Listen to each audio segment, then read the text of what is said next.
Ближайшим вещественным следствием вот этого конфликта оказывается избыточное количество слизи, скопившееся в просвете бронхов, дистально примыкающей к зоне ее проблемной транспортировки.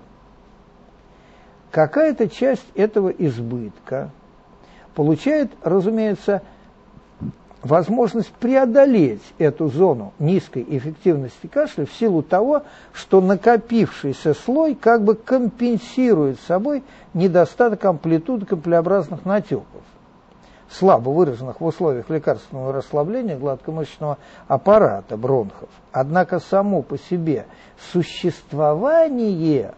более-менее продолжительного существования быстро накопившегося избыточного слоя слизи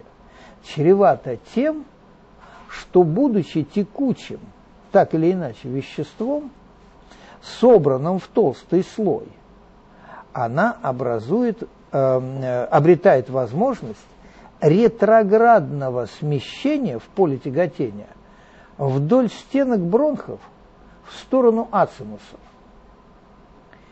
Причем смещение такое будет происходить не в обратном в точности направлении с одновременным распределением на ранее занимаемой ею эпителиальной поверхности, а по бронхам, ведущим к перманентно работающему участку альвеолярной поверхности, в согласии с током вдыхаемого воздуха. То есть к той части альвеолярной поверхности, которая в спокойном дыхании является, ну или слегка форсированным, является наиболее вентилируемой частью. Таким образом, помимо снижения продуктивности кашля, как инструмента, выводящего нефункциональное содержимое за пределы дыхательных путей, лекарственная деформация силового оформления кашлевого паттерна влечет за собой еще и феномен перераспределения слизи на проблемной дистальной части бронхиального дерева, лежащей до нижней границы зоны проблемной для перемещения слизи в направлении трахеи. Вот опасность последнего феномена, то есть перераспределения слизи, состоит в том, что эффект его реализации манифестируется симптоматикой обычной, то есть симптоматикой усиления обструктивных явлений в бронхах, как если бы исходный патологический процесс по каким-то неясным причинам стабилизировался на пике своего развития, обретя особенность в форме упорного течения.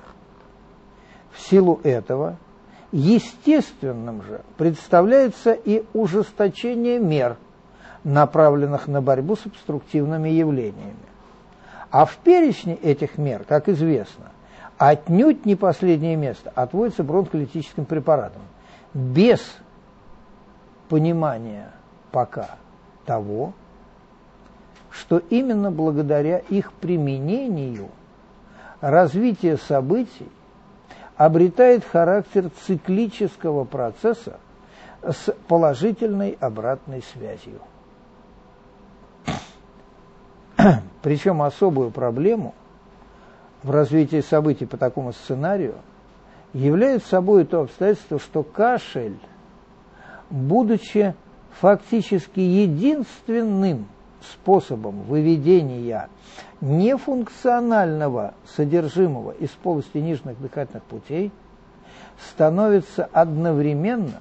и приводным механизмом перераспределения слизи. Причем тотчас, как только происходит лекарственная деформация его естественного силового оформления. Дело в том, что только за счет силовых факторов кашля слизь собирается в толстый слой на том или ином уровне ветвления бронхиального дерева, примыкающем к зоне разобщения естественных механизмов ее переноса в потоке выдыхаемого газа. Однако, констатируя ключевую роль кашля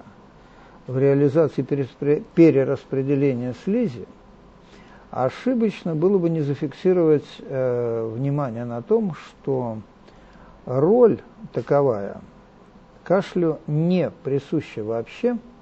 а появилась у него лишь в условиях произвольного вмешательства извне в его природное оформление. И далее,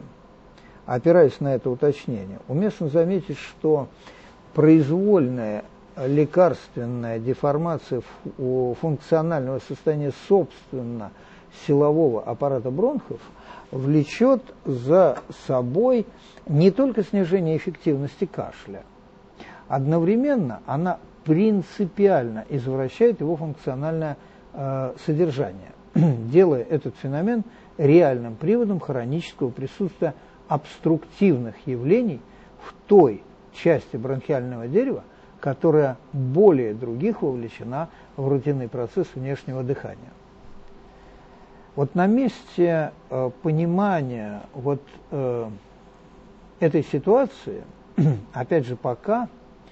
но со времен незапамятных в медицине культивируется представление о самопроизвольном переходе острого патологического процесса в хроническое состояние. Однако, несмотря на более чем солидный возраст этих представлений, помимо принятых по договоренности, а значит чисто условных признаков, по наличию которых патологическому процессу присваивается определение хронический, сколько-нибудь внятных представлений о механизмах самопроизвольного якобы перехода острого процесса в хронический до сего времени не предложено. При этом вероятность появления в живой системе каких-либо новых процессов, не свойственных ей по внутренней логике функциональной активности, но индуцированных лекарственным вмешательством, в медицинской науке пока не обсуждается вообще. Ввиду банального отсутствия в большинстве случаев цельных представлений о действительном содержании функциональной активности. И это даже в какой-то мере естественно, ввиду того, что лекарственные вмешательства обычно нацелены на редукцию симптоматики, а не коррекцию функций, не на коррекцию функций. В силу этого достаточным дополнением к описанию целевого назначения препарата